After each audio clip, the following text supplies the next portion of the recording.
কোন পাঁচটা ফ্যাক্টর আমাদের গাট হেলথকে ডিস্টার্ব করে। তাহলে ওয়ান ফ্যাক্টর যেটা হচ্ছে সেটা হচ্ছে লো ফাইবার ইনটেক। আমরা যদি বডিকে সঠিকভাবে ফাইবার না দিই, ফাইবারের মাত্রা কত হওয়া উচিত?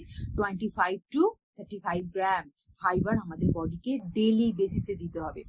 দু নাম্বার পয়েন্ট কি, আমরা যদি হেভি ইউজ অফ অ্যান্টিবায়োটিক্স, আমরা যদি বেশি পরিমাণে অ্যান্টিবায়োটিক ইউজ করি, সেক্ষেত্রে আমাদের গাটে কি হয়? ডিসবায়োসিস তৈরি হয়, অর্থাৎ গুড ব্যাকটেরিয়া ব্যাড ব্যাকটেরিয়ার ব্যালেন্স হচ্ছে ডিসব্যালেন্স হয়ে যায়। এর ফলে আমরা গাট হেলথকে ডিস্টার্ব করি। 3 নাম্বার পয়েন্ট হচ্ছে আমাদের ব্যাড স্লিপ। আমরা যদি ঘুমোতে যাওয়ার আগে মিনিমাম 4 থেকে 3 ঘন্টা আগে খাবার না খেয়ে ঘুমাতে যাই, আমাদের কিন্তু স্লিপ ডিস্টারবেন্স হয়। তো সেক্ষেত্রে স্লিপ ডিস্টারবেন্সের কারণে কিন্তু আমাদের গাট হেলথ ডিস্টার্ব হয়।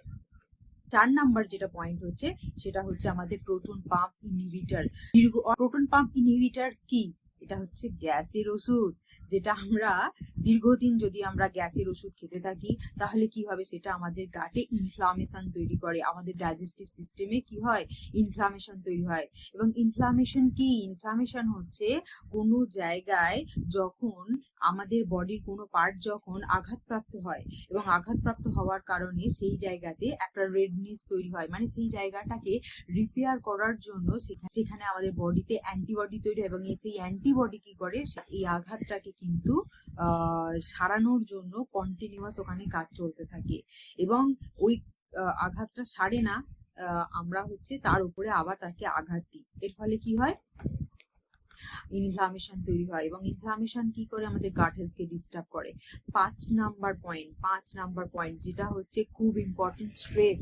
আমরা কেউ স্ট্রেস কন্ট্রোল করি না, এবং স্ট্রেস হচ্ছে এমন একটা ফ্যাক্টর যেটা আমাদের বডিতে হরমোনাল ইমব্যালেন্স তৈরি করে, এবং বডিতে হরমোনাল ইমব্যালেন্স তৈরি হওয়া মানে আমাদের গাট সিস্টেম ডিস্টার্ব হওয়া।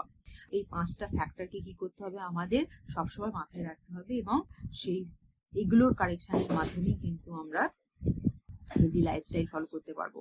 এবং আরো কিভাবে হেলদি লাইফস্টাইল ফলো করব জানতে হলে পেজটা ফলো করে নিন। Thank you.